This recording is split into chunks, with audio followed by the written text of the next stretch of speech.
So here's an interesting idea that I just thought about in terms of what I'm doing right now. So um, the plan for tonight was to go to the National Bank Open, a big tennis event in um, North York, Vaughan. It's inside the York campus, and had an hour to spare because I couldn't. My mom had to get there early for volunteering, and I can't go in with my ticket. So I had the option of going there and testing my luck and being around the place I couldn't get in, or I could explore. So here I am exploring in a York University lecture hall that looks a lot like Ivy's lecture hall in Western, which is really interesting.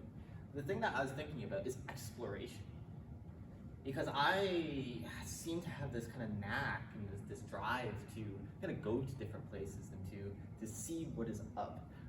My family jokes around that every single time I go to a new place, I gotta find where the library is. I gotta find a library, read a book, and well, it's true. I think for me, that's a double-pronged exploration of the library and also exploration of book topic. And there's a poorer side to the exploration for me, but for this, I find with my mind, it's finding these new things is just so interesting. There's so many things that could be going on, new things, new experiences, new places, that it's kind of fun to explore. I also know for myself that when I'm in like a new country, I'm not as motivated and I don't enjoy it as much than, let's say, I'm exploring, my surroundings at home. So there's this idea of exploration where you've got your comfort zone circle, you've got your expansion circle, and then you've got your beyond scope part. So there is a part of where you're comfortable with, a zone that you've already explored. In our case, we're talking about places, so our comfort places. And then we've got a little bit larger, so we're now including the places that we haven't explored as much, but are still we find really interesting. So something that's still familiar, but also not exactly what we are comfortable with. And then you've got stuff that's just totally out of our quote unquote comfort zone. And for some people, that comfort zone is much larger. For me, it is a lot smaller. I'm more of a homebody and like to stick to my place, as I've realized about myself being in New Zealand for so long. And because of that, I find something like this, where you're just exploring a campus that I've never been on, really interesting, whereas someone else would find it really boring. And I think about this in terms of teaching, because everything for me turns back to my job, is when you're teaching math, there is a zone of what students are comfortable with. There's a zone of where they are they're confident, they know what they're doing, they know how to solve questions, they're comfortable with that. And to some students, that's really small. There's a lot of math anxiety out there.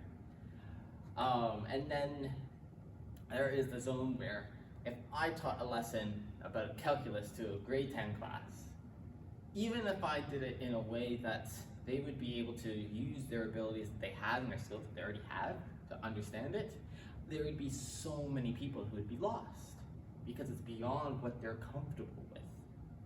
So it's finding that sweet spot where you're getting people outside their comfort zone, so you're getting them to learn. Remember, exploration is all about learning.